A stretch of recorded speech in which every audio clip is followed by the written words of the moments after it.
चलिए भाई, good evening everyone. कैसे हैं आप सभी? आशा करता हूं आप सभी मस्त होंगे, स्वस्थ होंगे। चलिए फटाफट से लाइव आ जाइए।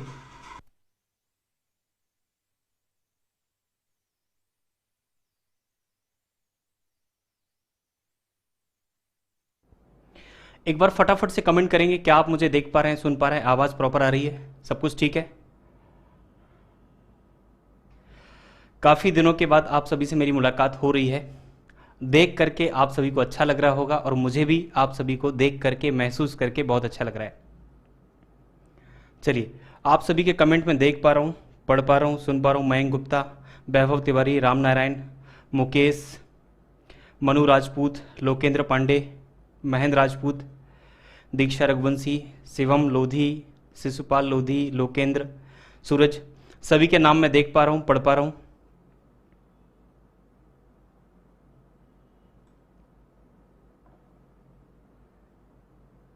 चलिए फटाफट से सभी को शेयर करना है, लाइक करना है, बोलने की आवश्यकता नहीं पड़नी चाहिए। आज का जो हमारा सेशन है बहुत ज़्यादा महत्वपूर्ण होने वाला है और मैंने आप सभी से इस बात की राय मांगी थी कि हमको एमपी पटवारी के एग्जाम के पर्पज़ से पेपर का डिस्कशन करना चाहिए कि नहीं करना चाहिए, तो आप सभी ने बोला था कि करना चाहिए। और जिसमें लगभग 300 से ज़्यादा वोट पड़े हैं। आप जाकर के यूट्यूब में कम्युनिटी टैब में जाकर के आप देख सकते हैं, 300 से ज़्यादा बच्चों ने बोला है कि सर पेपर का डिस्कशन करना चाहिए। डिस्कशन किस लिए ज़रूरी है, क्यों आवश्यक है, क्या उसका कारण है, मैं आपको बताऊंगा। और ये जो सेशन होने वाला है इसमें हम रणनीति भी डिस्कस करेंगे, कैसे हमें एमपी पटवारी के एग्जाम क्रैक करना है और क्वालिफाई करना है। मैं एकदम बहुत अच्छा हूँ, बहुत बढ़िया हूँ। आप सभी से मिलकर बहुत खुशी हो रही है, बहुत अच्छा लग रहा है। हाँ, मेंसुरेशन की क्लासेज भी मैं स्टार्ट करूंगा। अभी जो सेशन होने वाला है एमपी पटवारी का, वो मैं चाह रहा हूँ कि पेपर जो है हमारा डिस्कशन हफ्ते में हम कम से कम 4 पेपर डिस्कस करें और साथ में टाइम निकलता है तो मैं मेंसुरेशन 2D और 3D की जो है शीट्स तैयार हो गई है तो वो भी हम सेक्शन कंप्लीट कवर करेंगे। चलिए, तो क्लास और जो सेशन है हमारा स्टार्ट करते हैं। आप सभी कमेंट कर देंगे, ठीक से दिख रहा है, मेरी आवाज़ प्रॉपर आ रही है, कोई विघ्न बाधा तो नहीं है, फिर हम आगे बढ़ जाएं। Gyanendra Patel, good evening. आनंद, हाँ आपका भी नाम ले लिया भाई, गुड इवनिंग। फटाफट से शेयर करो भाई, जितना ज़्यादा शेयर कर सकते हो शेयर करो। मैं सभी बच्चों से बात करना चाहता हूँ, जितने अधिक से अधिक बच्चे जुड़ें, इसलिए मैंने रात का सेशन रखा है ताकि सब लोग खाना पीना करके फ्री होकर के आ जाएं। सलोनी नागर, good evening. Dhirendra, good evening. चलिए, सभी को गुड इवनिंग और नमस्कार। देखिए, ये जो सेशन हम लेकर के आए हैं एमपी पटवारी एग्जाम 2022 के पर्पज से, ये बहुत इंपॉर्टेंट है, आप सभी जानते हैं।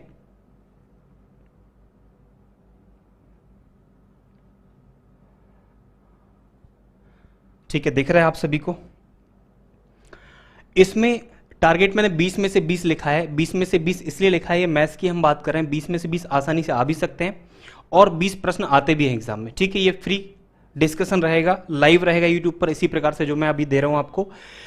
देखिए, मध्य प्रदेश पटवारी एग्जाम 2017 के जो प्रीवियस ईयर के पेपर्स हैं उसका आज हम स्टार्ट कर रहे हैं, शुभारंभ कर रहे हैं। ये डे 1 है, पहला दिन है इसका, और इसमें हम डिस्कस करने वाले हैं 9 दिसंबर 2017 को जो पेपर कंडक्ट हुआ था।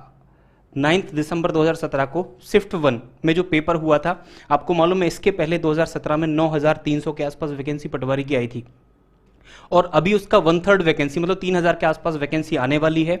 पिछली बार लगभग 1 महीने का टाइम मिला था, इस बार आपको 4 से 5 महीने लगभग मिल रहे हैं, तो आप अभी से तैयारी करें। इसमें क्या स्ट्रेटजी होगी 20 में से 20 नंबर लाने की, वो हम डिस्कस करेंगे। पहले मैं आपको बता देता हूं कि देखिए क्या होता है, हिंदी जो आती है वो 20 क्वेश्चन आते हैं, है ना, तो हिंदी की आपको तैयारी करनी है। मैथ्स के 20 क्वेश्चन, 19 से 20 क्वेश्चन आते हैं, बाकी बचा हुआ पोर्शन जो रहता है 1-2 नंबर 5 नंबर रीजनिंग रहता है। जीएस के 20 क्वेश्चंस होंगे जिसमें आपका जीएस होगा प्लस एमपी होगा। ठीक है, लगभग 50-50% होता है। एमपी के 10 क्वेश्चन 9 क्वेश्चन ऐसे आते हैं और जीएस के बाकी क्वेश्चन आते हैं और वो स्टैटिक जीके आता है इसमें। ठीक है, पंचायती राज जो होगा इसमें 20 क्वेश्चन आएंगे और आपका जो कंप्यूटर का सेक्शन होगा 20 क्वेश्चन आएंगे। मैं आप सभी बच्चों से निवेदन करूंगा, सबसे पहले देखिए, अगर आप एमपी पटवारी के एग्जाम को क्वालिफाई करना चाहते हैं विद इन द टाइम, सही स्ट्रेटजी के साथ में, तो सबसे पहले मैं आपसे विनती करता हूं, आपसे निवेदन करता हूं, आपसे प्रार्थना करता हूं कि आपको क्या करना है, जितने पेपर हैं लगभग 40 के आसपास सेट हैं, वो 40 के 40 पेपर आप सभी बच्चों को डाउनलोड कर लेना है। और 40 के 40 पेपर डाउनलोड करने के बाद हर एक सेक्शन आप देखिए कि हिंदी का क्या लेवल आया है, मैथ्स के क्वेश्चन का क्या लेवल आया है, जीएस में कितना पोर्शन जीएस का है, कितना पोर्शन एमपी का है, पंचायती राज किस तरह से पूछा गया है, और कंप्यूटर के जो क्वेश्चन है वो किस लेवल के पूछे गए। पेपर बहुत आसान आया हुआ है, लेकिन बच्चे क्या करते हैं कि कोई बिना कोई प्लानिंग के कहीं से भी पढ़ना शुरू कर देंगे, फिर बाद में एग्जाम नहीं क्वालिफाई होगा तो अपने ऊपर दोष डालेंगे कि भाई हमारी तैयारी उस लेवल की नहीं थी, हम उस लायक नहीं है, अपने आप में कुंठित होना शुरू कर देंगे। तो कुंठित नहीं होना है। कोई अगर आप युद्ध लड़ने जा रहे हैं ना, तो उसकी सही रणनीति क्या होगी, मतलब सामने वाले के पास कितनी सेना है, हमारे पास कितनी सेना है, ये हमें देखना है। सामने वाले के पास कितना दिमाग है, जिस तरह से क्वेश्चन वो डालेगा उसी तरीके से हमको भी अपना दिमाग लगाना है। समझ पा रहे हैं? उसके पास मान के चलिए 1000 सैनिक है और हम जो है 100 सैनिकों के साथ जा रहे हैं, और वो 100 सैनिक भी जो है वो मजबूत नहीं है, तो फिर ऐसे काम नहीं चलेगा। तो सबसे पहले हमारा इतिहास जो रहा है, मतलब 2017 में जो पेपर्स उसने बनाए थे उनका पैटर्न क्या था, पूरा का पूरा पहले वो पैटर्न हमें कवर करना है। उसके बाद कम से कम 30% हमारा लेवल इससे हमें बढ़ा करके चलना है, क्योंकि अगर पेपर में थोड़ा बहुत फेरबदल करेगा ना तो हमको 30% 20 से 30% ऊपर की तैयारी करनी है एग्जाम के लिए। मेरी बात समझ पा रहे हो? इतना आपको करना पड़ेगा। अगर आप सोचो कि भाई जितना आया था हम उतना ही कर लें, अगर पेपर में फेरबदल कर दिया, जैसे कांस्टेबल का पेपर आपने देखा होगा कैसे कैसे क्वेश्चन उसमें आए थे, ठीक है। चूंकि पटवारी के एग्जाम में मैथ्स का लेवल बहुत आसान रहता है, लेकिन फिर भी आप कम से कम 30% ऊपर बढ़ा करके आप तैयारी करें। और हर एक सेक्शन आप अभी देख लो, मतलब बच्चे क्या करेंगे, जब एकदम से नोटिफिकेशन आएगा फॉर्म भरेंगे तब वो दौड़ने लग जाएंगे, वो कोचिंग भी जाना शुरू कर देंगे, वो पढ़ना भी शुरू कर देंगे। लेकिन मैं आपसे कहता हूं कि भाई ये सब होने के पहले ही आप अभी से तैयारी स्टार्ट कर दो। अगर आप आगे निकलना चाहते हो तो अभी से दौड़ना शुरू कर दो। उस समय आप दौड़ोगे तो उस समय तो सब लोग दौड़ रहे होंगे, आप क्या ही कर लोगे बताओ? कुछ नहीं कर पाओगे। इसलिए अभी से अपनी दौड़ शुरू कर दो। सबसे पहला स्ट्रेटजी आपका यही है कि जो 2017 का पेपर आप देखोगे तो लगभग 40 सेट हैं, ये सारे डाउनलोड करो और इसमें हिंदी के क्वेश्चंस पढ़ो, मैथ्स के क्वेश्चंस पढ़ो, जीएस के क्वेश्चंस पढ़ो, पंचायती राज पढ़ो, कंप्यूटर पढ़ो। ये पढ़ने के बाद आप प्लान करो कि आपको कितना % पोर्शन या कैसे क्वेश्चन पूछे गए थे, सबसे पहले वो कवर करना है। जब वो कवर हो जाता है तो फिर हम अलग से एडिशनल स्टडी हम प्लान करेंगे। हर कुछ नहीं करना है, जितना पहले आ चुका है वो हमको पूरा बनना चाहिए। अगर उसी लेवल का पेपर आया तो आप समझते हो कि बन ही जाएगा, लेकिन फिर भी हमें 30% ऊपर फिर हम एडिशनल बाद में पढ़ना स्टार्ट करेंगे। ठीक है, तो हम स्टार्ट करते हैं। क्लास को फटाफट से शेयर करो, फिर हम आगे बढ़ते हैं। देखिए, हमें स्टार्ट करना है क्वेश्चन नंबर 1। ये 9 दिसंबर 2017 का पहला शिफ्ट का क्वेश्चन है, और ये पेपर डिस्कस करने के बाद मतलब हर एक पेपर में किस सेक्शन से कितने क्वेश्चन पूछे, नंबर सिस्टम से कितने क्वेश्चन आए हैं, टाइम एंड वर्क से कितने क्वेश्चन आए, सिंप्लीफिकेशन से कितने क्वेश्चन आए, अलजेब्रा से कितने क्वेश्चन आए, मेंसुरेशन से कितने क्वेश्चन आए, वो भी हम हर एक पेपर कंप्लीट करने के बाद उसके आखिरी में देखेंगे। तो जो मैथ्स के चैप्टर यहां पर बनेंगे जिनसे क्वेश्चन पूछे गए फ्रिक्वेंटली, पहले आपको वही चैप्टर कंप्लीट करना है, और हर एक चैप्टर से 50 से 100 क्वेश्चन की आप प्रैक्टिस अभी कर लेना।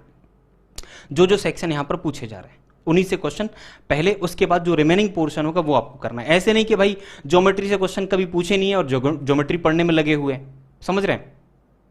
या प्रोबेबिलिटी से क्वेश्चन कभी नहीं आया, बोले भाई हमको प्रोबेबिलिटी पढ़ना है।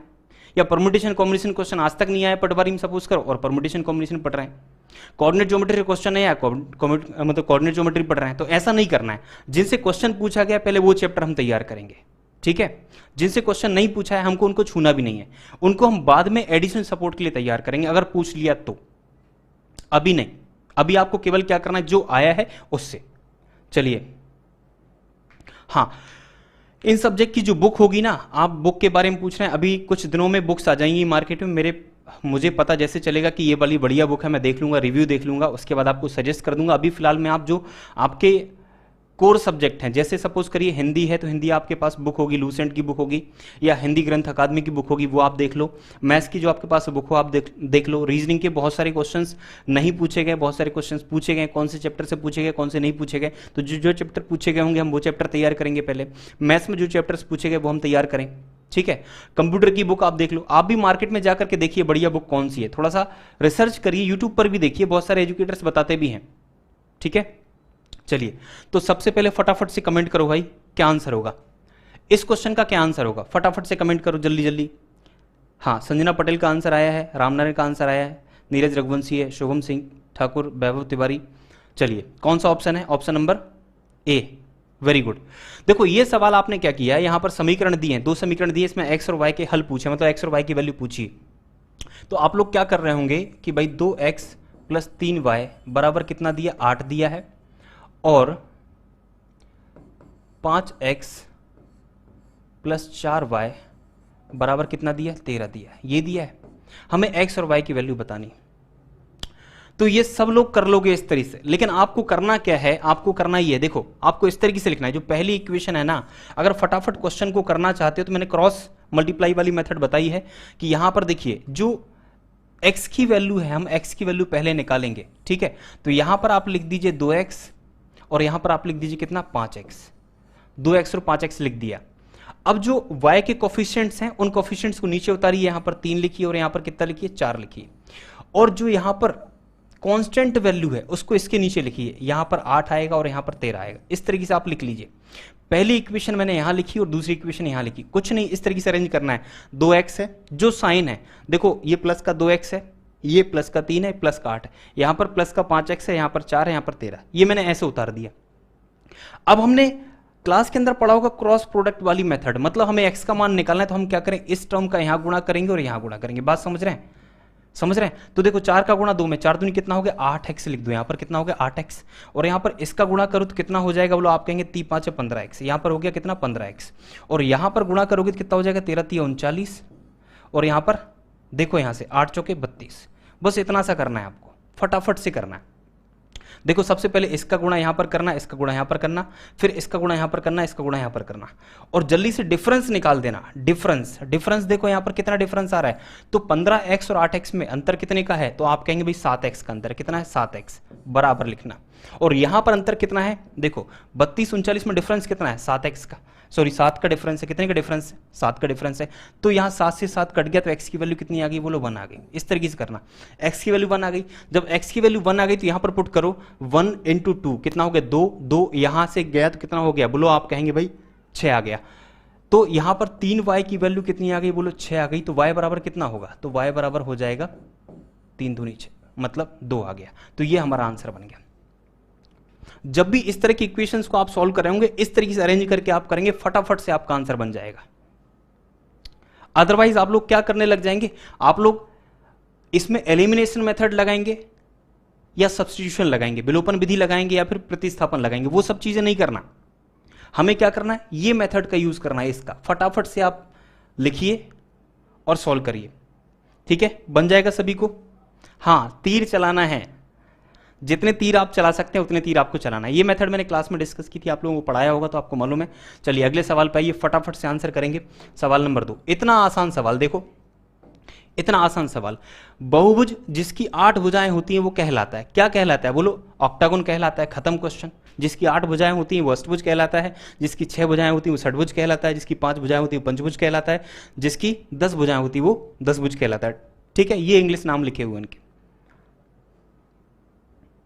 हाँ, एलिमिनेशन मेथड जो है वो टाइम टेकिंग है, आपको क्रॉस प्रोडक्ट मेथड लगानी है, तीर चलाना है। ठीक है, क्वेश्चन नंबर 2 खत्म हो गया। क्वेश्चन नंबर 3 पे आइए, जल्दी से बताओ, जल्दी से कमेंट करके बताओ क्या आंसर होगा। इस सवाल को सॉल्व करो फटाफट से, सॉल्व करेंगे। हाँ, जितने बच्चे जुड़ते जा रहे हैं सभी से रिक्वेस्ट करूंगा बिना बोले शेयर करते चलना। आप लोगों के लिए टाइम निकाल के मैं आ रहा हूं, मेरे पास इतना समय नहीं होता है, लेकिन फिर भी मैं आ रहा हूं तो आप लोग सहयोग करेंगे तो ही मजा आएगा पढ़ने और पढ़ाने में। महेंद्र बताओ क्या आंसर होगा। प्रिया, सोनी, शीतल, शिशपाल, अविनाश, करिश्मा, बताओ क्या आंसर होगा। वह छोटी से छोटी संख्या ज्ञात कीजिए जिससे 1575 को गुणा किया जाए ताकि गुणनफल एक पूर्ण वर्ग बन जाए। पूर्ण वर्ग मतलब हमें परफेक्ट स्क्वायर बनाना है। तो परफेक्ट स्क्वायर बनाने के लिए जब भी ऐसा क्वेश्चन आपके सामने आता है तो फटाफट से आप लिखेंगे 1575 और देखिए किससे डिवाइड हो रहा है, फैक्टराइज करिए, इसको फैक्टराइज करना पड़ेगा। तो हम यहां पर 5 से करते हैं तो 5 दिया कितना होगा 15, 5 एकम 5, पचम 25, फिर 5 से कर लो भाई, 5 से करने पर देखो 5 6 30, 5 दिया 15, फिर कर दिया हमने 9 से 9 7 63। देखो यहां पर अब इतने में ही यहां पर खेल हो गया, ये बस बच गया। देखो ये 5 इंटू 5 हो रहा है और ये क्या हो रहा है, ये 3 इंटू 3 हो रहा है। तो देखो 5 के 2 जोड़े बन रहे हैं, मतलब 25 हमारा परफेक्ट स्क्वायर है, 3 तिया 9 भी हमारा परफेक्ट स्क्वायर है, केवल 7 यहां पर छूट गया। अगर यहां 7 और आ जाएगा, यहां पर 7 और आ जाएगा तो ये परफेक्ट स्क्वायर बन जाएगा, क्योंकि ये भी परफेक्ट स्क्वायर है, ये भी परफेक्ट स्क्वायर है। इसको परफेक्ट स्क्वायर बनाने के लिए मतलब यहां पर 2 बार 7 चाहिए, यहां पर 2 बार 5, यहां पर 2 बार 3, तो यहां पर 2 बार 7 चाहिए, एक 7 छूट रहा है तो 7 यहां पर, ये ऑप्शन होगा सी। खत्म क्वेश्चन। क्लियर है? बन जाएगा? चलिए वेरी गुड, सभी का आंसर 7 आ रहा है। एक बच्चा बी बोल रहा है, बी नहीं होगा साक्षी, सी होगा। मधु, शुभम, क्लियर है? क्वेश्चन नंबर 3 खत्म हो गया। टोटल 20 क्वेश्चन डिस्कस करेंगे। क्वेश्चन नंबर 4 पे आइए। क्वेश्चन नंबर 4 क्या कह रहा है, पढ़िए फटाफट से। यदि 8075 को 2 अंकों की संख्याओं के गुणनफल के रूप में लिखा जाता है तो इन संख्याओं का योगफल क्या होगा। मतलब इसको भी फैक्टराइज करना है आपको, इसको भी फैक्टराइज करना है और 2 संख्याएं बनानी 2-2 अंकों की, ठीक है। 2-2 अंकों की 2 संख्याएं बना लिए और 2 संख्याओं के गुणनफल मतलब प्रोडक्ट के रूप में लिखना है, प्रोडक्ट के रूप में लिखना है। तो 2 संख्याएं निकलेंगी 2-2 अंकों की, फिर दोनों का योगफल उसने पूछा है। तो फटाफट से फैक्टराइज करिए, जल्दी से फैक्टराइज करेंगे। 8075 को इसी तरीके से फैक्टराइज करिए। अगर हम इसको 5 से डिवाइड कर दें तो कितना आएगा बोलो। आप कहेंगे 5 एकम 5, 3 5 6 30, 5 एकम 5, 5 25, यही आएगा। 1615 आएगा। 5 एकम 5, 3 बच गया, 5 6 30, यहाँ पर 5 एकम 5, 2 बच गया, 5 25, ठीक है। फिर 5 से कर दो, 5 तिया कितना हो गया 15, 1 बचा, 5 दूनी 10, 5 तिया 15, ठीक है। अब किससे होगा, 17 से करके देख लो भाई, और किसी से होगा नहीं। 3 से हो नहीं रहा है, 7 से हो नहीं रहा है, डिविजिबिलिटी के रूल आपको पता होंगे, तो ये 17 से होगा। 17 से करेंगे तो 17 एकम 17, कितना बच गया 9 कि 8, कितना बचेगा 17 एकम 17 करने पर बोलो।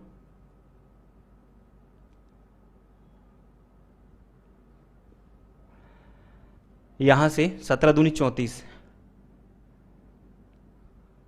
कितना बचेगा बोलो, जल्दी से बताओ।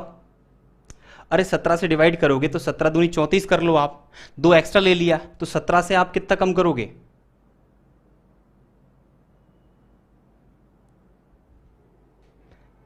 हाँ, मतलब जाग रहे हैं आप लोग, जाग रहे हैं। 323 लिखना है, यही तो हम देखना चाह रहे थे कि जाग रहे हैं कि नहीं जाग रहे हैं।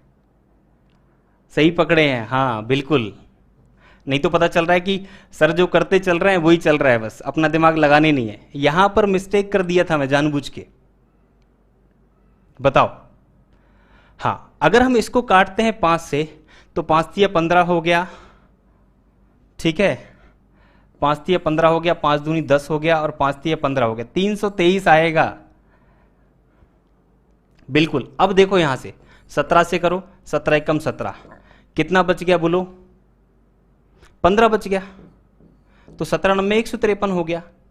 तो इसके जो फैक्टर्स बन रहे हैं वो क्या बन रहे हैं, इसके फैक्टर्स बन रहे हैं 8075 के फैक्टर्स क्या बन रहे हैं आपको मालूम होगा। यही चीज हम क्लास के अंदर भी कर दिया करते थे, ये जांचने के लिए कि बच्चे जाग रहे हैं कि सो रहे हैं। अभी 9:30 बजे, सोना नहीं है आप लोगों को, ठीक है। तो यहां पर कितना हो गया 5 × 5 × 17 × 19, यही तो फैक्टर्स हुए। अब देखो इन फैक्टर्स को हम किस तरीके से मर्ज करेंगे, इसको इसके साथ एसोसिएट कर लो, इसको इसके साथ एसोसिएट कर लो। तो यहां पर 17 पंजे 85, एक संख्या बन गई 2 अंकों की, और 19 पंजे 95, एक संख्या बन गई 2 अंकों की।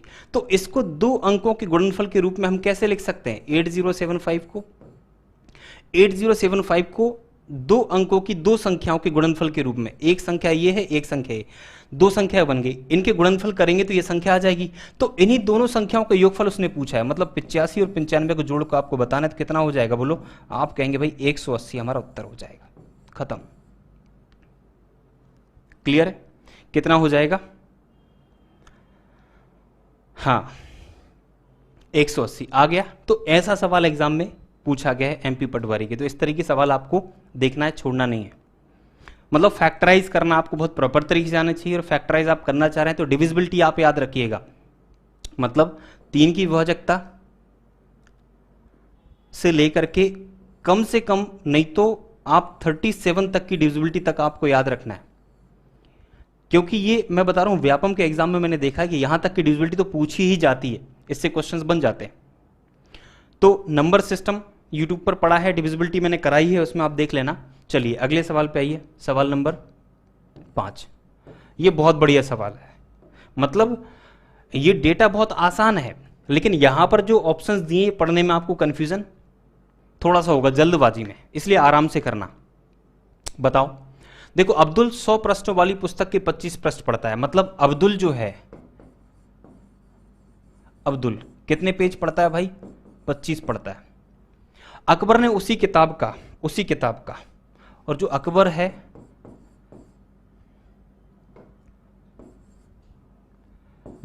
है उसी किताब का, मतलब 100 पेज वाली किताब का कितना 2/5 भाग पड़ता है। कितना पड़ता है? 2/5 भाग। तो कितना हो जाएगा बोलो? 5 20 20 दूनी 40।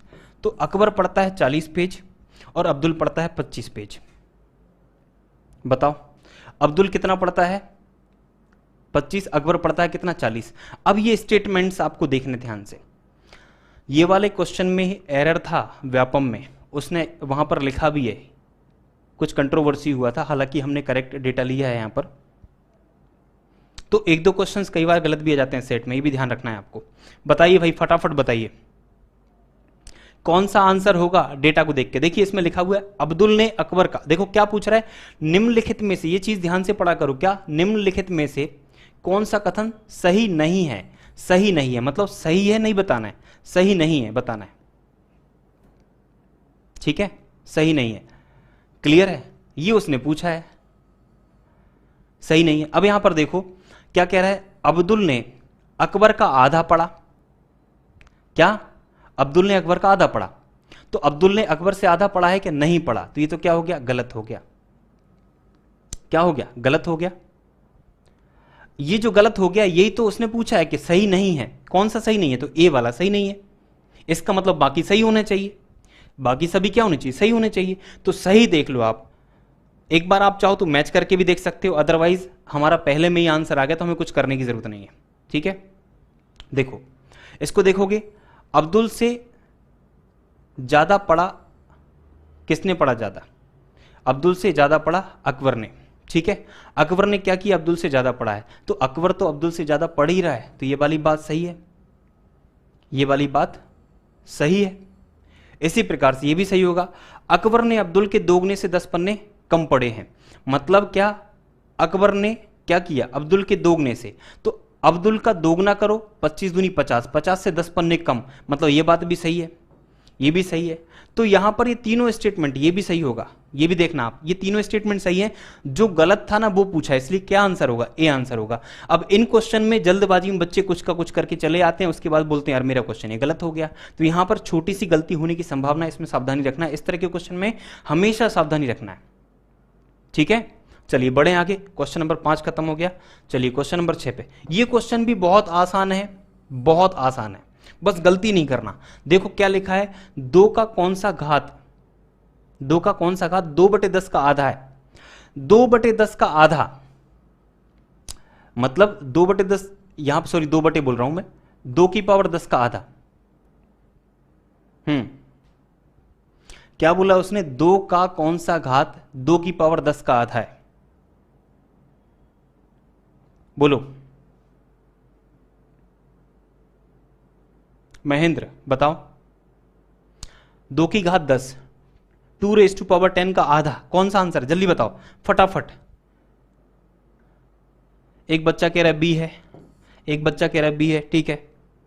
शिवम लोधी कह रहे हैं ए है, चलो ए है। और बताओ ए है, फटाफट बताओ जल्दी, टाइम नहीं लगाना। Rouble, Sonia, Mukesh, A option, very good, A option. देखो बच्चे क्या करते हैं, मतलब क्वेश्चन को कई बार ध्यान से नहीं पढ़ते। जैसे लिखा है 2 की पावर 10 का आधा, मन में ही सोच लिया 2 की पावर 5 करके चले आएंगे। लेकिन यहां पर अगर 2 की पावर 5 ऑप्शन में होता ना भाई, 2 की पावर 10 का आधा 2 की पावर 5, यही तो करता आदमी। यहां अगर ऑप्शन में होता तो पक्का आप में से बहुत सारे बच्चे ये वाला टिक करते, क्योंकि सेंसिबल यही लग रहा है। बोलो करते कि नहीं करते बताओ, मन तो कर रहा होगा ना बहुत सारे बच्चों का, कई लोग का तो कर गया होगा मन। क्लियर है? लेकिन ये नहीं, हमें क्या करना है, 2 की पावर 10 का आधा करना है। इसका मतलब यहां पर पावर कितनी है, 1 है। इसका मतलब क्या होगा, आधार समान है, घाते क्या होंगी, माइनस हो जाएंगी। इसका मतलब कितना आएगा, 2 की पावर 9 आएगा। ये राइट आंसर है, ऑप्शन नंबर ए। हाँ ये बिल्कुल करते आप लोग, मुझे मालूम है, फीलिंग तो उसी में आ रही थी ना, है ना, इसमें तो फीलिंग ही नहीं आ रही थी। गलती करने में सही फील आता है कई बार। चलो अगले सवाल पे आइए, सवाल नंबर 7 बताइए।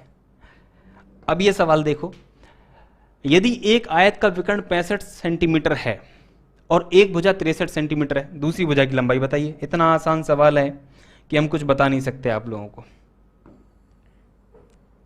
देखो ये आयत है, यदि एक आयत का विकर्ण कितना है, तो विकर्ण यहां पर देख लो कितना होगा। क्वेश्चन में क्या बोला है, विकर्ण, विकर्ण बना देते हैं,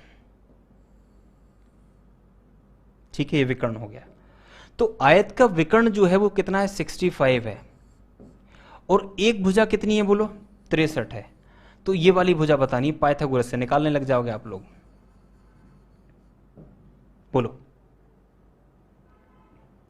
तो यहां पर पाइथागोरियन ट्रिपलेट चलेगा। कौन सा ट्रिपलेट चलेगा, तो आप कहेंगे भैया 16, 63, 65 वाला पाइथागोरियन ट्रिपलेट है। मतलब पाइथागोरस में 16, 63, 65 का जोड़ा होता है। तो ये यहां पर 63 है, यहां देखो ये 63, ये 65, तो ये कितना होना चाहिए, 16 होना चाहिए। 16 होना चाहिए, इसका मतलब ये आंसर होगा, खत्म क्वेश्चन।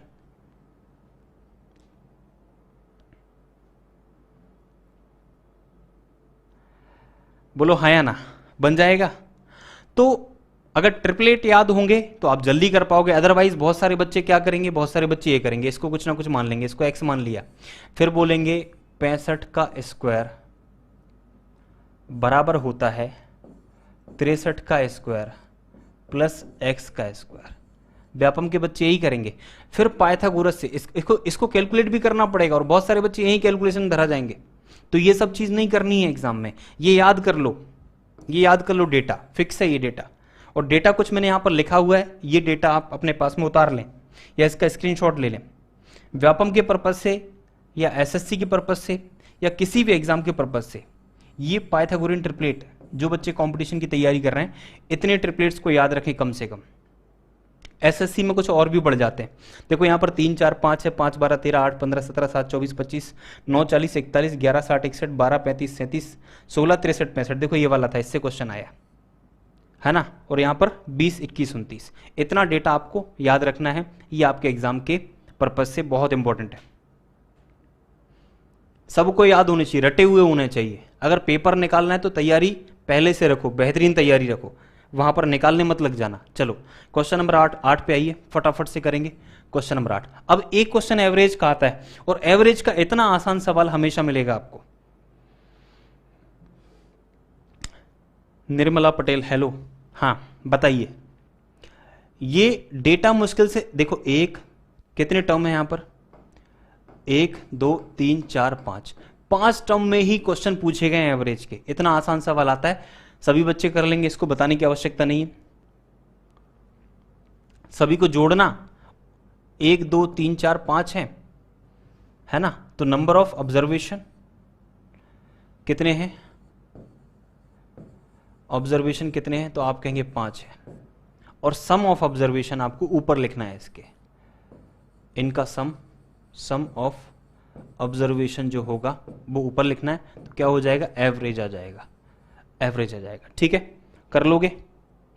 या हमने क्लास के अंदर जो किया था, हमने मानने वाली मेथड की थी, मान के भी हम कर सकते हैं, एवरेज निकाल सकते हैं। सपोज करिए इसमें से कोई भी एवरेज हम मान लें, नहीं मानते तो कोई बात नहीं, हम कोई एवरेज मान लें, मतलब इसके रेंज में कुछ एवरेज हमें दिख रहा है। हमने मान लिया, सपोज करो 21 मान लिया, हमें लगा कि एवरेज क्या है, 21 है, 21 है। तो हम 21 से इस डाटा को कंपेयर करेंगे, ये 21 से कितना कम है, तो आप कहेंगे भाई ये 4 कम लग रहा है। कितना कम है, 4 कम है, तो माइनस में 4 हो गया। ये कितना कम या ज्यादा है, 0 है। और ये कितना ज्यादा, तो आप कहेंगे भाई 6। कितना ज्यादा, 6 ज्यादा। यहां पर आप देख लो, ये कितना, 21 से 3 कम, ये कितना कम है, तो आप कहेंगे भाई ये 4 कम है।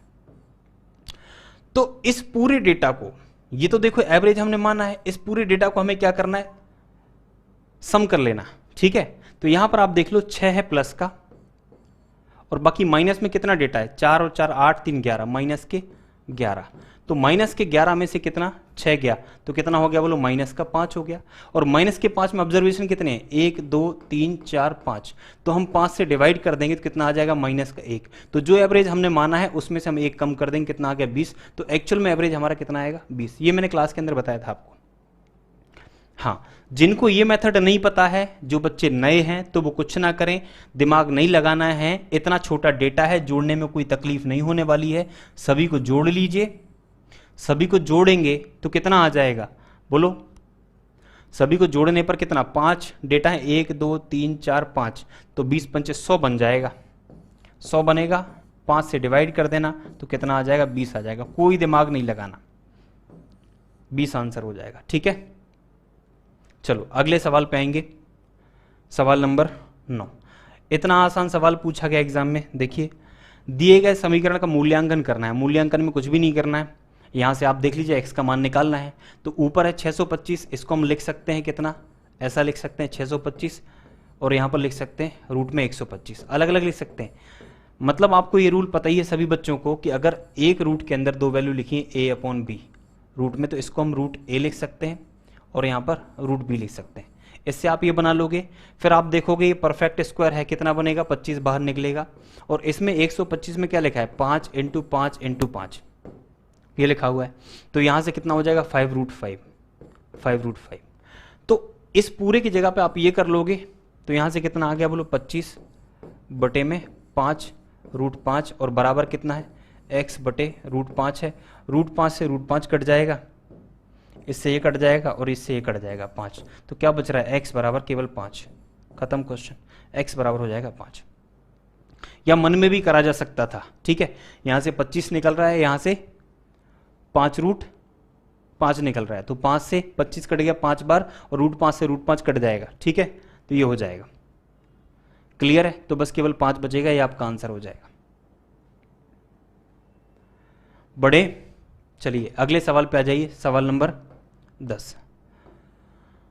ये अलजेब्रा का सवाल पूछा गया एग्जाम में, फटाफट सॉल्व करेंगे। कमेंट करके आंसर करिए।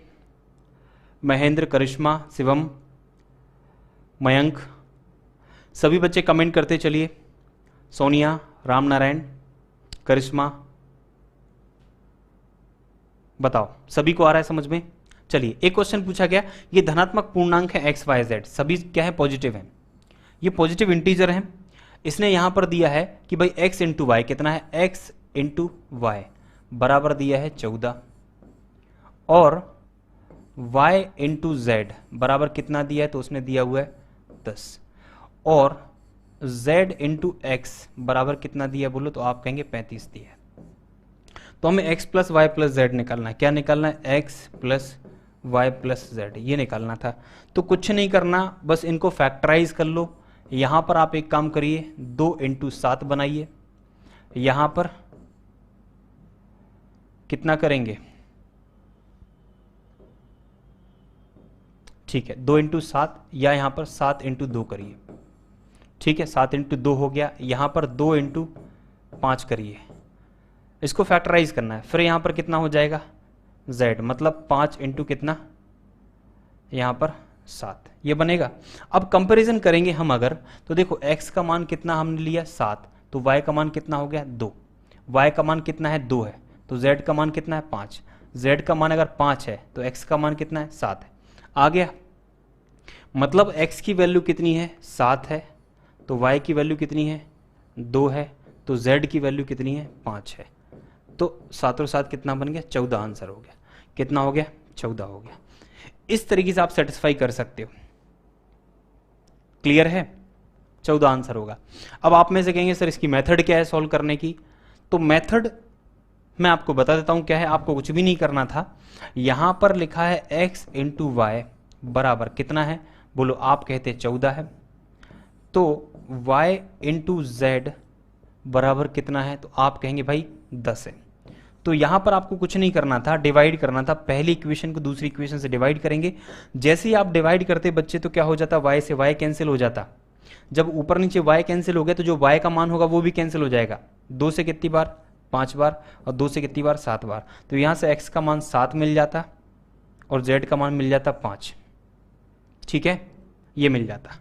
तो x का मान देखो कितना मिल गया, 7 मिल गया, और z का मान मिल गया कितना, 5।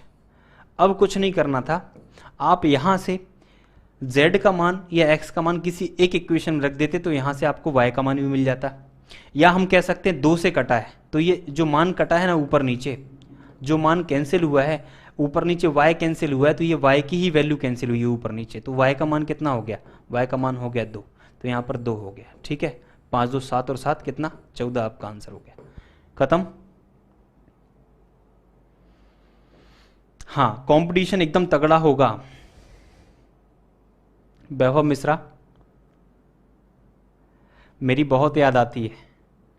बिल्कुल, समय का बहुत अभाव है, लेकिन भोपाल जब आना होगा तो आप सभी को एक बार बता देंगे, सभी लोग एक साथ मिल लेंगे। ठीक है, मिलकर सब लोग पार्टी आर्टी करेंगे इस बार।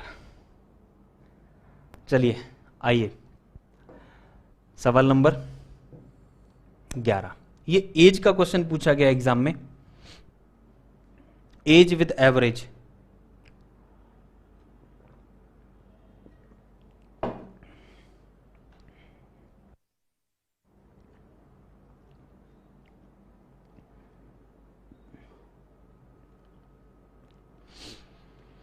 हाँ, मैं एकदम एकदम बेहतरीन हूं, बढ़िया हूं, सब कुछ अच्छा है और आशा है कि आप भी अच्छे होंगे। चलिए क्वेश्चन को सॉल्व करेंगे।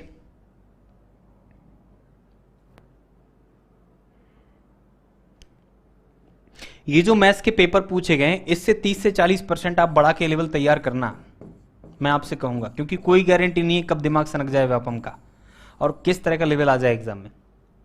तो 30 से 40% ऊपर का लेवल बढ़ा करके करें। ठीक है, जीएस में पहले स्टैटिक तैयार करना।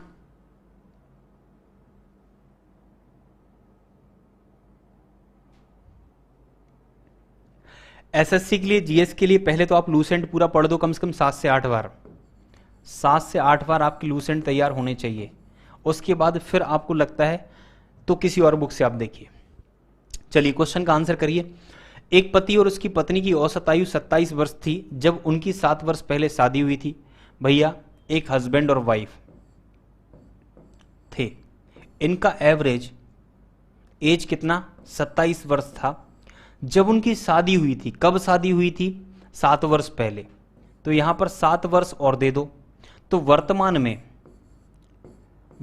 में उनकी एज का औसत आ जाएगा। कितना आ जाएगा, हस्बैंड और वाइफ की एज का औसत 34 वर्ष। वर्तमान में हर एक के पास 34 वर्ष हैं वर्तमान में। पहले जब शादी हुई थी 7 वर्ष पहले, तब हर एक आदमी के पास कितनी एज थी, 27 थी। ठीक है, अब 7 वर्ष एक के खाते में बढ़ जाएगा, क्योंकि वहां से भाई शादी के बाद आदमी बड़ा भी तो होगा, एज भी तो बड़ी होगी। तो 7 साल बढ़ के वर्तमान में आ गया, तो 34 एवरेज हो गया। ये एवरेज लिखा है, ये एवरेज लिखा है। लेकिन उसने कहा कि भाई अभी अब वर्तमान में पति पत्नी और उसका एक पुत्र है, मतलब हस्बैंड है, वाइफ है और एक बच्चा भी है, चाइल्ड लिख दो। तो इनका जो एवरेज है वो कितना है, बोलो 24। कितना है, 24 है। एवरेज इनका 24 है, मतलब हर एक के पास 24 है। इनमें से 2 लोग जो हैं इनके पास वर्तमान में कितना है, आप कहेंगे भाई 34 है। कितना है, 34 है, 34 है। तो हम क्या करते थे क्लास के अंदर, हम ये करते थे कि भाई ये और ये जो है इसमें कितना अंतर है, तो आप कहेंगे भाई कितना अंतर है, 10 का अंतर है। 10 ज्यादा है, एक बंदे पे 10 ज्यादा आ रहा है, 2 पर कितना होगा, आप कहेंगे भाई 20 ज्यादा होगा, 20 ज्यादा है। तो हमें इसका अगर निकालना है तो हम यहां से क्या करेंगे, ये 20 जो प्लस का है ये 20 माइनस कर देंगे, तो कितना आ गया, 4 आ गया। तो हम कहेंगे भाई बच्चे की आयु कितनी है, 4 वर्ष वर्तमान में। खत्म क्वेश्चन। बच्चे की आयु कितनी है, 4 वर्ष है। ठीक है, और अगर ऐसे नहीं करना तो आसान तरीका यह है कि भाई हस्बैंड प्लस वाइफ प्लस बच्चे की आयु का सम कितना होगा, तो आप कहेंगे भाई एक के पास 24 है तो 3 के पास कितना होगा, 24 या 72 होगा। हर एक के पास 24 है ना, तो 3 के पास कितना होगा, 72 होगा। ठीक है, लेकिन इसमें से हस्बैंड प्लस वाइफ के पास वर्तमान में कितना है, तो आप कहेंगे एक के पास 34 है, एक के पास 34 है, तो दो के पास 34 दूनी 68 होगा। तो 72 में से 68 जाएगा, कितना बचेगा 4, और इसमें से ये चला जाएगा तो इससे ये कैंसिल हो गया, इससे कैंसिल हो गया, कितना चाइल्ड के पास बचेगा 4, खत्म। ठीक है, कर लोगे?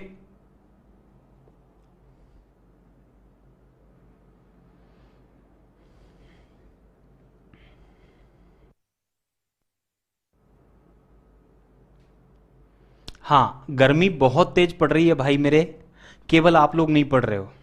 गर्मी जबरदस्त पड़ती है हर बार, लेकिन आप लोग नहीं पढ़ते हो, तो आप लोग भी पढ़ो, गर्मी से कुछ सीखो, कुछ तो सीखना पड़ेगा ना।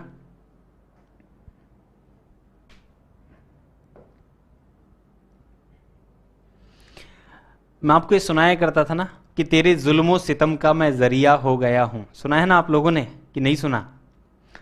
तेरे जुल्मों सितम का मैं जरिया हो गया हूं, ए गर्मी कुछ तो रहम कर मैं करिया हो गया हूं। आप में से कितने सारे लोग ऐसे जो करिया हो गए? इतने करिया मत हो जाना कि शादी भी ना हो आप लोगों की, ठीक है?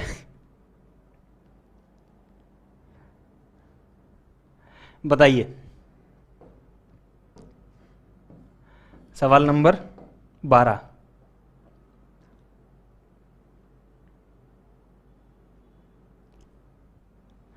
इसमें से आपको क्या करना है, लुप्त संख्या x निकालना है। x का मान बताइए क्या होगा?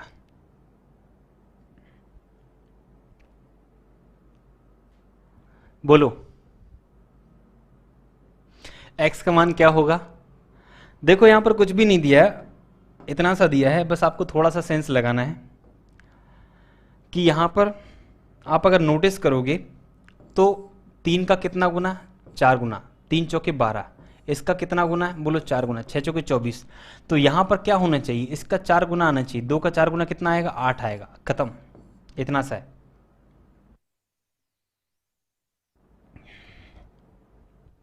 बनेगा?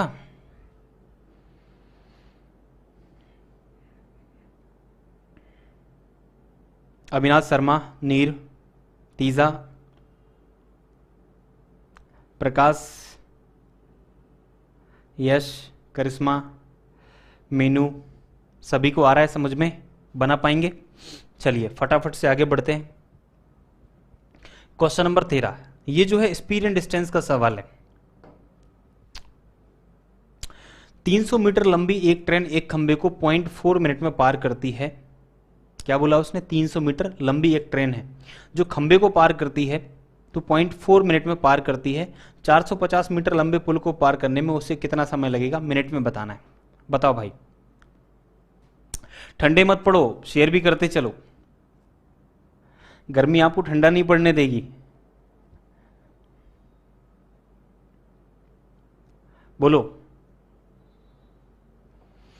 देखो 300 मीटर लंबी ट्रेन है, 0.4 मिनट में पार कर रही है, तो एक मिनट जो है, एक मिनट में कितने सेकंड होते हैं, तो आप कहेंगे भाई 60 सेकंड होते हैं। कितने सेकंड होते हैं? 60 सेकंड होते हैं। तो 0.4 की अगर वैल्यू हम निकालें, 0.4 का मतलब क्या होता है बोलो?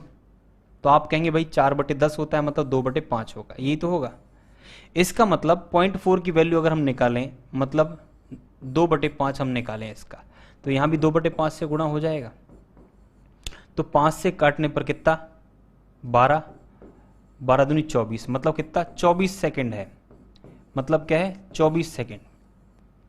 0.4 मिनट का मतलब कितना हुआ, सेकंड में कितना हुआ, तो आप कहेंगे भाई 24 सेकंड होगा, 24 सेकंड होगा। मीटर में तो दिया ही हुआ है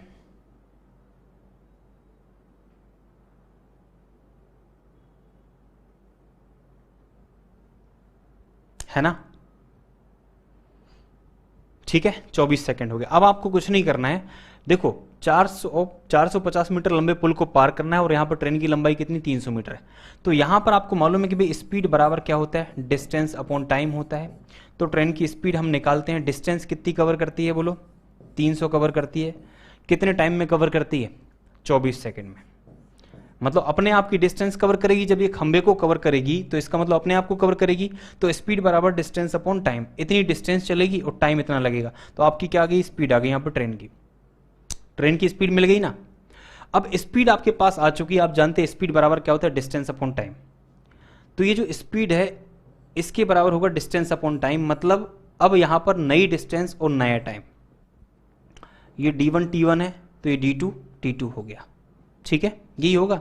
अब डिस्टेंस 2 क्या चलनी है, डिस्टेंस 2 चलनी है। अब ट्रेन जब चलेगी तो अपने आप को पार करेगी और किसको पार करेगी, एक पुल को पार करेगी, इसको पार करेगी।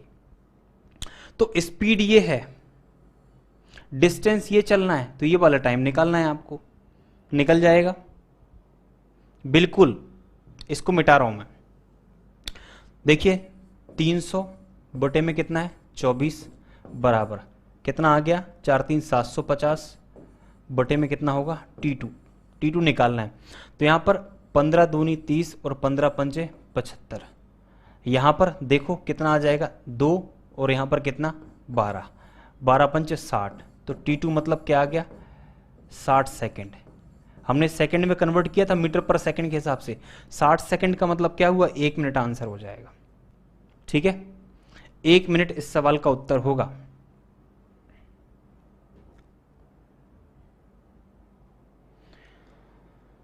बन जाएगा, कुछ भी नहीं है, स्पीड बराबर डिस्टेंस अपॉन टाइम। तो हमने आपको बताया था क्लास के अंदर की स्पीड बराबर d1 t1 बराबर d2 और t2 वाला कॉन्सेप्ट लगेगा।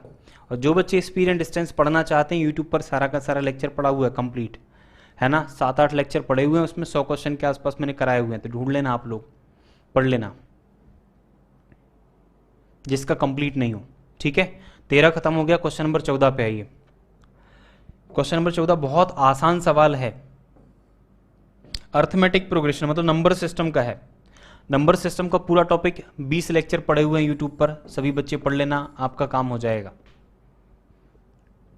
ठीक है। देखो ये श्रृंखला दी है 5 10 15 20, क्या दिया है 5 10 15 20, और इसी सीरीज में क्या बोला है 15वां पद बताइए। तो अर्थमेटिक प्रोग्रेशन बन रही है, एपी बन रही है, और एपी मैंने पढ़ाया हुआ अर्थमेटिक प्रोग्रेशन, ये पहला पद होता है और यहां से यहां जाने पर डिफरेंस निकलता है, और डिफरेंस कितना है पॉजिटिव, 10 में से 5 गया 5 है, यहां भी उतना ही डिफरेंस है, कितने का 5 का, यहां भी उतनी डिफरेंस है, तो डिफरेंस है 5 का, पहला पद ए है। तो आपको पता है n पद कैसे निकालते हैं, a plus n minus 1 into D, ये तो होती कंडीशन। तो T15 हमें निकालना है, तो a का मान कितना है बोलो 5 रखेंगे, n का मान मतलब क्या है n माइनस 1 है यहाँ पर, ठीक है, n माइनस 1 है, n बराबर क्या है मतलब 15 है, तो 15 में से 1 का कितना हो जाएगा 14, और डिफरेंस कितना है 5 का, 14 पंचे 70 और 5 कितना हो जाएगा 75 हो जाएगा, कितना आंसर बनेगा 75 बनेगा, ये भी मैंने करवाया हुआ है। हाँ 75 आंसर होगा, क्लियर है। तो ऐसा सवाल भी आपको एग्जाम में देखने को मिल जाएगा, बन जाएगा सभी को। चलिए बढ़े आगे, क्वेश्चन नंबर 15 पे आइए। अब ये एज का सवाल आया, देखिए सवाल नंबर 15। सवाल नंबर 15 ये कह रहा है, इसका पीडीएफ में मैं आपको शेयर कर दूंगा, व्हाट्सएप दिख रहा है यहां पर, व्हाट्सएप करिएगा, उसके थ्रू आपको पीडीएफ मिल जाएगी। क्वेश्चन कह रहा है कुणाल और गणेश की वर्तमान आयु के बीच में अनुपात कितना है, 3:5। देखो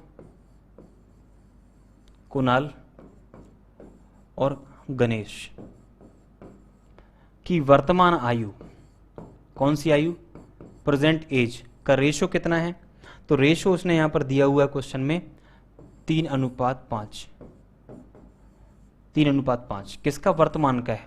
और क्वेश्चन में क्या पूछा है, कुणाल की वर्तमान आयु बताओ, किसकी आयु, कुणाल की वर्तमान आयु। देखो वर्तमान है और ये भी क्या है वर्तमान का है, जब वर्तमान का रेशो है तो इसका मतलब कुणाल की आयु 3 रेशो से बनी होगी, 3 का मल्टीपल होगा, तो 3 का पहाड़ा पड़ा, ये नहीं आता 3 में, ये नहीं आता, ये नहीं आता, इसका मतलब ये आता है, ये आंसर है question number A, question number 15 का ए, ठीक है। आप लोगों ने सॉल्व कर लिया होगा, हालांकि सॉल्व करने की जरूरत नहीं पड़ रही, ऑप्शन सारे अलग अलग हैं। 3 का मल्टीपल होगा वर्तमान में,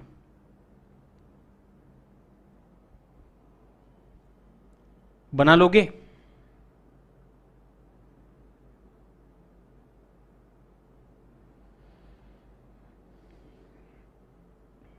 सभी बच्चे सब्सक्राइब करके जुड़ जाना, क्लास आएगी तो पता चल जाएगा आप लोगों को, ठीक है?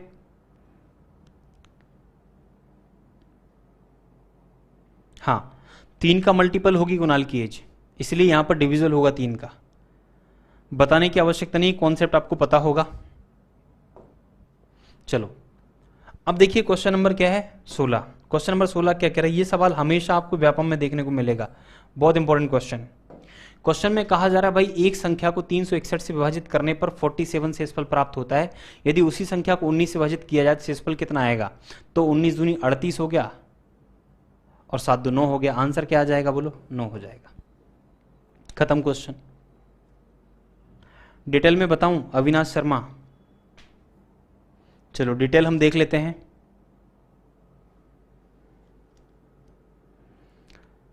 महेंद्र राजपूत कह रहे हैं सर आपसे मिलकर या देखकर एक अलग ही मोटिवेशन मिलता है और स्टडी जो है डबल हो जाती है। बिल्कुल, तो बार बार आप मिला करो। आज आप मिले हो तो आज जो आपकी स्टडी दोगुनी हो जाएगी, फिर अभी जितनी हो चुकी है कल फिर मिलोगे तो उसकी दोगुनी हो जाएगी। तो ऐसे करके जो है ज्योमेट्री की प्रोग्रेशन में बढ़ते चली जाएगी। क्लियर है? कितना आ गया? 9 आ गया। चलिए उसका कॉन्सेप्ट का बच्चे बात कर रहे थे आप, तो कॉन्सेप्ट आप देख लो भाई।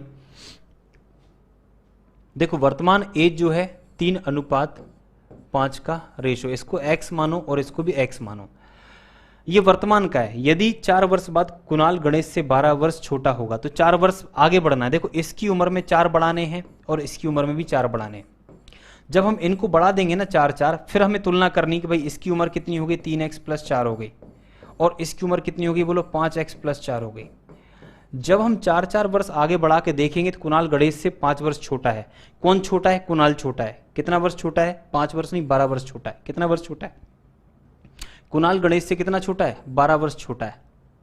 4 वर्ष जब आगे हम जाते हैं तो कुणाल गणेश से 12 वर्ष छोटा होगा। कौन छोटा होगा? कुणाल। मतलब कुणाल छोटा है कितना वर्ष? 12 वर्ष। तो इसको 12 वर्ष देने पड़ेंगे तब जाके इन दोनों की उम्र बराबर आएगी। भाई अगर ये 12 वर्ष छोटा है, ये 12 वर्ष और बढ़ जाएगा तो इसके बराबर हो जाएगा। तो हमने बराबर कर दिया, तो कुछ नहीं करना, यहां से देख लो 3x + 16 बराबर कितना हो गया? 5x + 4। इस वैल्यू को इस तरफ ले आओ, इस वैल्यू को इस तरफ ले जाओ, तो यहां पर कितना बन जाएगा बोलो? 2x बराबर आ जाएगा 16 में 4 गए 12। तो x की वैल्यू कितनी हो जाएगी? 6। x की वैल्यू 6 आ गई, तो 6 यहां पर रख देना वर्तमान में। 6 यहाँ रखोगे 6 × 18 बन जाएगा। ठीक है, ये आंसर हो जाएगा। ये डिटेल, इसका डिटेल में मेथड हो गया।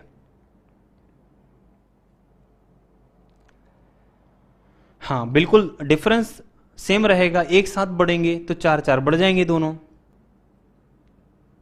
4-4 बढ़ाने के बाद देखा कि ये वाला बंदा है इससे 12 वर्ष छोटा, तो इसको 12 वर्ष और बढ़ा दो, तब ये बराबर हो जाएंगे। कंपेयर करके निकाल लेना, खत्म क्वेश्चन। ठीक है, ये वाला आंसर आ गया। अब इसका सभी ने निकाल दिया, क्या आंसर है? 9 है। लेकिन इसका कॉन्सेप्ट समझ लो। इस तरह का एक क्वेश्चन आपको एग्जाम में हमेशा देखने को मिलेगा, और मैं आपको इसका डिटेल थोड़ा बता देता हूं। आगे से जब भी क्वेश्चन आएगा तो आपको कैसे करना है ये ध्यान रखिएगा। देखिए, एक संख्या को हमने 361 से डिवाइड किया। कोई संख्या है हमें नहीं पता, मान लीजिए n एक नंबर है, n एक नंबर है, इसे हमने 361 से डिवाइड किया। तो सपोज करो x बार भाग गया, हमें नहीं मालूम कितनी बार गया, कितनी बार गया? x बार गया, और शेषफल कितना बच गया?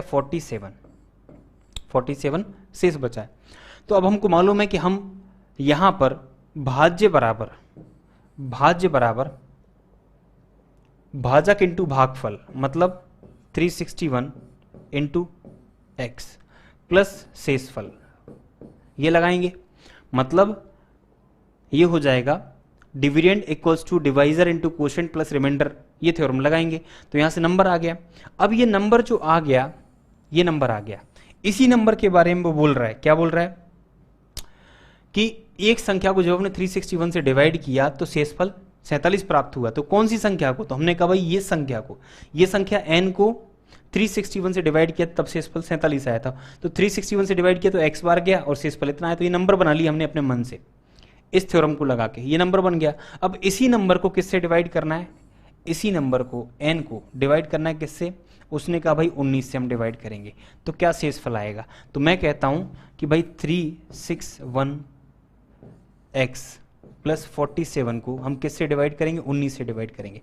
तो भैया मेरे रिमाइंडर थ्योरम हमने पढ़ा हुआ है, क्लास के अंदर पढ़ा था कि इतना पोर्शन तो डिवाइड हो जाएगा ना भाई। ये जो है ना, ये जो है इसको देखिए आप, 361 जो है वो 19 से डिवाइड हो रहा है, बाकी बचा हुआ पोर्शन बस डिवाइड करना है 19 से। तो हम क्या करेंगे ऐसे क्वेश्चन में कि इतना पोर्शन तो डिवाइड हो ही जाता है हमेशा, बस ये जो शेषफल बच रहा है, ये जो रिमाइंडर बच रहा है, केवल इसी रिमाइंडर को आप डिवाइड करिए किससे?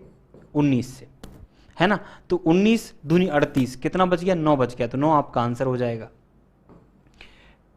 है ना। तो कैसे करोगे आप? आपको बस इतना सा ध्यान रखना है कि यदि उसी संख्या को 19 से विभाजित करने का बात करें तो जो पहले वाला यहां पर रिमाइंडर बचा था, कितना बचा था? 47 बचा था। पहले वाला रिमाइंडर 47 बचा था, उस रिमाइंडर को अब जिससे डिवाइड करने को बोल रहा है केवल उससे डिवाइड करना, बाकी सब सवाल छोड़ देना, जो भी लिखा हो कोई मतलब नहीं है। 19 से डिवाइड किया, 19 दूनी कितना हो गया? 38, रिमाइंडर कितना हो गया बोलो? 9, तो 9 आंसर हो गया। बाकी कुछ मत पढ़ना, सब छोड़ के भगाना, है ना। 1 सेकंड में आपका आंसर आएगा, और ये 1 सेकंड का ही सवाल होता है और 100% सही होता है, ठीक है। चलो सवाल नंबर 17 पे आइए। ये क्वेश्चन मेंसुरेशन का 3D का, देखिए 3D मेंसुरेशन क्या बोला जा रहा है?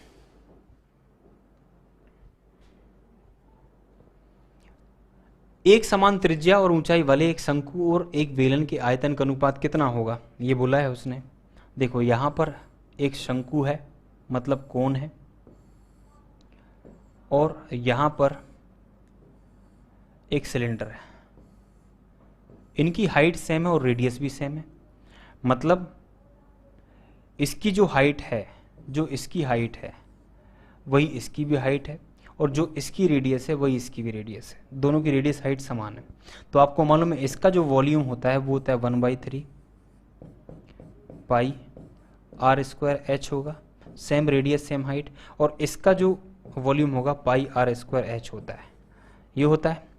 तो आपको मालूम है सब कुछ यहाँ पर सेम है ही ऑलरेडी, तो इससे ये कट जाएगा, 3 का गुणा करना तो 1:3 बनेगा। कितना बनेगा? 1:3 बनेगा, ऑप्शन नंबर बी, ठीक है। 1:3, हाँ बिल्कुल 1:3 होगा। मतलब कहने का ये चीज ध्यान रखना, जब यहां पर मेंसुरेशन 3D हम पढ़ेंगे तो इसका मतलब ये है कि ये जो सिलेंडर होगा ना, इस सिलेंडर के अंदर ऐसे 3 कोण आ जाएंगे, मतलब इसके अंदर ये कोण 3 बार आ जाएगा। इसमें जितना वॉल्यूम आएगा, पानी आएगा, वो 3 बार आप इसको भर सकते हो, इसको भर के इसमें डाल सकते हो, तब जाके इसके बराबर आएगा। जब इनकी सेम हाइट और सेम रेडियस होती है तो ये अगर सपोज करो इसमें 1 लीटर पानी आ रहा है, तो इससे उठा करके जब आप इसमें भरना शुरू करोगे तो 3 लीटर पानी इसमें आएगा, ठीक है। ये कॉन्सेप्ट है। चलो सवाल नंबर 18 पे आइए, इसका आंसर बताइए। सवाल नंबर 18 सिंप्लीफिकेशन सवाल है ना, सरलीकरण। देखो यहां पर 27 दिया है, 27 दिया मतलब ये 3 की पावर कितना है बोलो? 3 है, और नीचे क्या दिया है? 3 की पावर 4 दिया है, इनटू इसको हम लिख सकते हैं कितना? 1/3, माइनस में पावर है ना तो नीचे चला जाएगा, और इसकी पावर कितनी हो जाएगी? प्लस में हो जाएगी 5/3, इनटू इसको हम लिख सकते हैं, देखो इसको हम लिख सकते हैं, इसको क्या लिख सकते हैं? क्यूबिक रूट, और ये हो जाएगा 1/3 की पावर 7, ठीक है। फिर फर्दर हम क्या लिख सकते हैं इसको? 1/3 की पावर कितनी है? 7, और ये जो है इसके अपॉन में चला जाएगा, मतलब कहाँ जाएगा? यहाँ पर आ जाएगा 7/3। तो इसका मतलब हम इसको लिख देते हैं कितना? 1/3 की पावर कितनी हो जाएगी बोलो? आप कहेंगे भाई 7/3 हो जाएगी, इनटू क्या है? 3 की पावर 4 हो जाएगी, ठीक है। 3 की पावर 4, क्लियर है। सब गुणा में चल रहे हैं ऑलरेडी, किस में चल रहे हैं, सब गुणा में चल रहे हैं। तो देखो 3 की पावर 4 और 3 की पावर 4, ठीक है, ये अपोन में था, वो ऊपर था तो कट गया। यहाँ पर है 3 की पावर कितना हो जाएगा 3, और आप देखो ये आधार समान है तो घाते जुड़ जाएंगी, इसका मतलब 1/3 की पावर घाते जुड़ जाएंगे, मतलब कितना 5/3 प्लस 7/3, तो कितना हो जाएगा 3 की पावर 3 गुणा में 1/3 की पावर कितना होगा 7 और 5 12/3, मतलब 12/3, मतलब 3 चौक 12, कितना हो जाएगा बोलो, तो आप कहेंगे यहाँ पर बचेगा 4, कितना बचेगा 4 बचेगा। इसका मतलब ये हुआ कि 3 की पावर 3 गुणा में है और 1/3, देखो 1 की पावर 4 होगी तो 1 ही रहेगा, और 3 की पावर यहाँ पर कितना हो जाएगा 4 हो जाएगा। तो देखो ऊपर पावर 3 नीचे पावर 4 है, इसको जब सॉल्व करोगे तो क्या बचेगा 1/3 बचेगा, कितना बचेगा 1/3, हाँ 1/3 आंसर आएगा।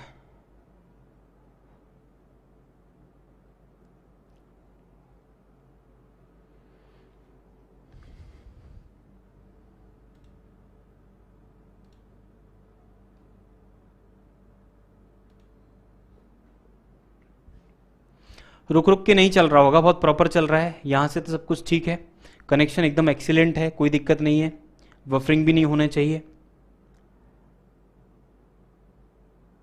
हाँ 1/3 आंसर होगा, ठीक है। तो मुझे लगता है क्वेश्चन नंबर 18 आपको बन गया होगा। क्वेश्चन नंबर 19 पे आइए। एक सवाल जो है डिविजिबिलिटी से पूछा गया, क्वेश्चन नंबर 19 में कहा गया निम्नलिखित में से कौन सी संख्या 3 से विभाज्य है। तो 3 की डिविजिबिलिटी आपको मालूम है, सम ऑफ डिजिट्स हम करते हैं, क्या करते हैं सम ऑफ डिजिट्स। जिनको नहीं पता डिविजिबिलिटी का लेक्चर आप देख लेना, ठीक है, यूट्यूब पर पड़ा हुआ है। तो यहाँ पर देखो इसको हम देखेंगे, ये 3 से कट रहा है क्या, तो आप देखो 3 3 6 7 2 9, ये सब कट जाएगा, 8 4 12, ये कट गया, 2 बच गया यहाँ पर, ये नहीं कट रहा है 3 से, तो ये आंसर नहीं है, ठीक है। 3 के लिए 9 कट जाएगा, 6 6 12 3 15, ये भी कट गया, यहाँ 8 बच गया, ये भी नहीं कट रहा 3 से। यहाँ पर देख लो 3 4 5 9 6, और यहाँ पर 7 8 15, यहाँ पर 2 बच रहा है, ये भी नहीं कट रहा है, खत्म। तो आंसर क्या है, डी है, ठीक है, डी आंसर है।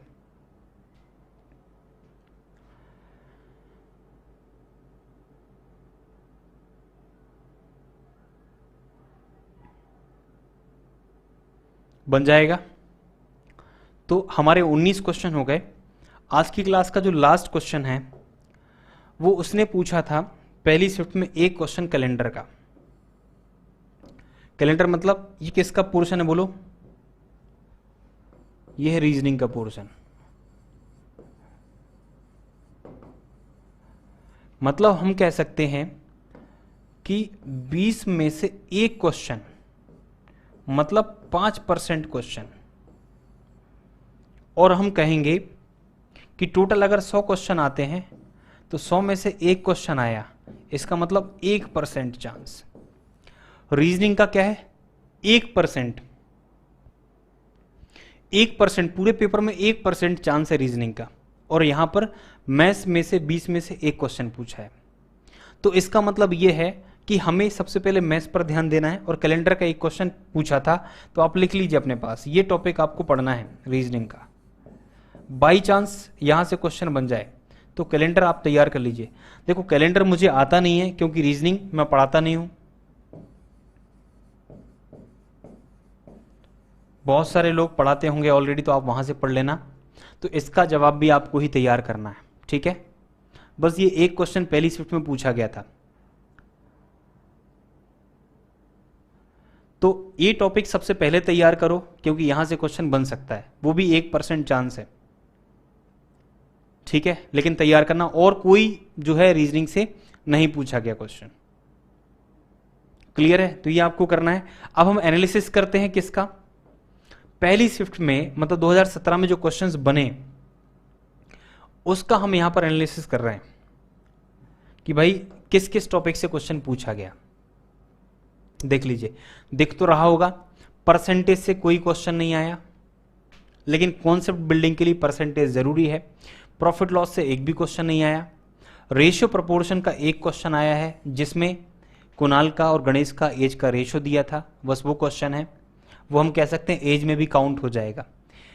इसीलिए मैंने यहां पर क्या किया, देखो एज के 2 क्वेश्चन ये एवरेज के साथ कंबाइन होकर के, मतलब सबसे पहले आपको ये रेशियो प्रोपोर्शन बहुत अच्छे से तैयार कर लेना है, एज बहुत अच्छे से तैयार करना है, 2 टॉपिक, ठीक है। मिक्सचर एलिगेशन नहीं आया, एवरेज का क्वेश्चन आया था तो ये भी आपको तैयार करना है, ठीक है। SICI नहीं पूछा गया, टाइम एंड वर्क हम कह सकते हैं एक क्वेश्चन मान सकते हैं। क्यों मान सकते हैं? क्योंकि अब्दुल और अकबर वाला जो क्वेश्चन था ना वो उसमें बुक पढ़ने से संबंधित है, मतलब हम कह सकते हैं वो काम या टाइम से रिलेटेड मान सकते हैं उसको, ठीक है। तो आपको ये तैयार थोड़ा सा करना है। स्पीड एंड डिस्टेंस का 1 क्वेश्चन पूछा गया। नंबर सिस्टम के 6 क्वेश्चन, ये टॉपिक बहुत महत्वपूर्ण है। नंबर सिस्टम जो है यूट्यूब पर 20 लेक्चर्स पढ़े हैं मेरे भाई, सभी के सभी। इसमें आपको डिविजिबिलिटी अच्छे से कर लेना, ठीक है। यूक्लिड्स रिवीजन अच्छे से पढ़ लेना, और रिमाइंडर थ्योरम थोड़ा थोड़ा बनेगा तो वो आप देख लेना, बहुत हाई लेवल का नहीं पढ़ना है। रिमाइंडर थ्योरम या रिमाइंडर निकालना। इसके बाद यूनिट डिजिट आप पढ़ लेना, ठीक है। ये इतनी चीजें तो आप पढ़ना ही पढ़ना उससे, क्लियर है। इसके बाद सिंप्लीफिकेशन के 2 क्वेश्चंस आए तो ये टॉपिक महत्वपूर्ण है, ये भी करना है। अलजेब्रा के 2 क्वेश्चंस आए हैं और मेंसुरेशन के टोटल जो है 3 क्वेश्चन आए। एक 3D का है सिंपल सा, और 2 क्वेश्चन 2D से हैं, जिसमें एक पॉलीगन के बारे में बोला है और एक रेक्टेंगल का उसने बोला था, विकर्ण दिया था, एक साइड दी थी, तो पाइथागोरन ट्रिपलेट्स है। बाकी इसके अलावा और कोई क्वेश्चन नहीं पूछा गया। और मैंने यहाँ पर लिखा है 1 क्वेश्चन कैलेंडर का पूछा गया, तो कैलेंडर आप तैयार कर लेना। तो यहाँ से आपको पता चल गया कि आज के पेपर डिस्कशन से ये पता चला है आपको इसी तरीके से हर एक सेक्शन में एनालिसिस करना है। मतलब अगर आप कंप्यूटर को देखोगे, अगर आप ग्रामीण अर्थव्यवस्था को देखोगे, अगर आप सपोज करिए हिंदी को देखोगे, जीएस को देखोगे, तो आपको यही टॉपिक वाइज एनालिसिस करना है कि कहाँ से क्या क्वेश्चन आया है। तो पहले हम वो टॉपिक पूरा कंप्लीट कवर करें। मैं ये नहीं कह रहा हूँ कि ये क्वेश्चन अगर कंप्यूटर में पूछा है, कोई सपोज करिए कि एक्सेल में कट हम कैसे करते हैं या पेस्ट हम कैसे करते हैं, तो वही क्वेश्चन बार बार आएगा। लेकिन उस एक्सेल से तो सवाल पढ़ो आप। एक्सेल से कितने सवाल बन सकते हैं, MS वर्ड से कितने सवाल बन सकते हैं, है ना। ब्राउजर्स कितने प्रकार के चल रहे हैं मार्केट में, उनसे कितने सवाल बन सकते हैं, है ना। पिछली बार शायद मोजिला के बारे में पूछ लिया था उसने, कि ओपेरा के बारे में पूछा था, कि सफारी के बारे में, एप्पल में सफारी आता है तो एक ब्राउजर के बारे में पूछ लिया था। पूछा था फेसबुक क्या है, तो फेसबुक सोशल मीडिया नेटवर्किंग है। किसी पेपर में ट्विटर के बारे में पूछा था। तो इतने आसान आसान सवाल तो कंप्यूटर में आते हैं। तो जैसे मान के चलिए ब्राउजर का क्वेश्चन आया है, तो आप ब्राउजर तैयार करिए, कितने प्रकार के ब्राउजर चल रहे हैं। हो सकता है ऐसा ब्राउजर पूछ ले जो आपको पता ही ना हो। सोशल मीडिया नेटवर्किंग के बारे में जैसे ट्विटर या फेसबुक का पूछा था, तो जितने भी सोशल मीडिया प्लेटफॉर्म है सबके नाम याद कर लो। तो जिस सेक्शन से प्रश्न बना है सबसे पहले वो सेक्शन आपको कवर करना है। जैसे नंबर सिस्टम से प्रश्न बना है, नंबर सिस्टम पूरा तैयार कर लो पेपर में देख करके कि क्या क्या क्वेश्चन नंबर सिस्टम के आए हैं, ताकि और अगर आए तो वो दायरा हम बढ़ा सके। एवरेज से हर बार क्वेश्चन आता है, एज से हर बार क्वेश्चन आता है, रेशियो से हर बार क्वेश्चन आता है, स्पीड एंड डिस्टेंस क्वेश्चन मिल जाएगा, सिंप्लीफिकेशन मिल जाएगा, अलजेब्रा मिलेगा, मेंसुरेशन मिलेगा। ये टॉपिक जो हम यहाँ पर देख रहे हैं ना, ये सारे टॉपिक आपको तैयार करना है। और आज ये सेट मैंने कराया है, तो आपसे निवेदन करता हूं इसी सेट का कंप्यूटर, इसी सेट का जीएस, इसी सेट का हिंदी, इसी सेट का पंचायती राज ग्रामीण अर्थव्यवस्था, आज ही आप पेपर डाउनलोड करके पूरा तैयार कर लो, ठीक है। तो मेरे इस डिस्कशन का उद्देश्य ये कि मैं अगर आपको मैथ्स यहाँ पर करा रहा हूँ तो बाकी के सेक्शन आप कर लें, तो एक दिन में हमारा एक पेपर कंप्लीट हो जाए, तो उससे आपको पूरा डायरेक्शन मिल जाएगा कि क्या हमारी स्ट्रेटजी रहेगी पेपर की तैयारी करने की, और कितना हमें पढ़ना है, कितना लेवल बढ़ा करके पढ़ना है, पहले कहाँ कहाँ से क्वेश्चंस आए थे, तो वो सारे दायरे हम कवर कर लें, और थोड़ा सा और अपने मन से सोच के उसी सेगमेंट से हम तैयार करते चलें, ठीक है। तो मुझे लगता है कि ये सेशन जो है आपको काफ़ी हेल्पफुल रहा होगा और आपको मज़ा भी आया होगा, आप एंजॉय भी किए होंगे। कल भी मैं क्लास लूँगा, कल शाम को 9:30 बजे हम लोग मिलेंगे, जिसमें हम लोग फिर से डिस्कस करेंगे फर्दर। क्या डिस्कस करेंगे? 9 दिसंबर 2017 में जो एग्ज़ाम हुआ सेकंड शिफ्ट में, आज हमने फर्स्ट शिफ्ट डिस्कस की, है ना। आज हमने फर्स्ट शिफ्ट जो है वो कवर की, कल की क्लास में सेकंड शिफ्ट हम कवर करेंगे, ठीक है। तो कल हमारी मुलाकात होगी शाम को 9:30 बजे, आप लोग तैयारी से आना। और जिन बच्चों को PDF चाहिए वो लोग क्या करेंगे, यहां पर आपको व्हाट्सएप चल रहा है, व्हाट्सएप नंबर, उस पर आप मैसेज कर देंगे तो मैं आपको PDF शेयर कर दूंगा, ठीक है। तो आज के लिए इतना ही। Thank you so much, bye bye, take care, all the best, और मस्त पढ़ाई करिए, एंजॉय करिए। कभी कोई दिक्कत होती है तो मुझे बताइए, मैं आपको डील करने की कोशिश करूंगा, समझाने की कोशिश करूंगा।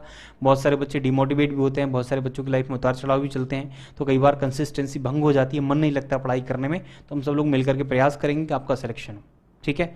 और ये जो हम यहाँ पर डिस्कशन कर रहे हैं इसका कोई चार्ज नहीं है, बिल्कुल निःशुल्क है, तो सभी बच्चे उसका लाभ ले सकते हैं। आपको ज़्यादा से ज़्यादा शेयर करना है ताकि अधिक से अधिक बच्चे इसका लाभ ले सकें, ठीक है। तो चलिए आज के लिए इतना ही। Thank you so much, bye bye, take care, all the best.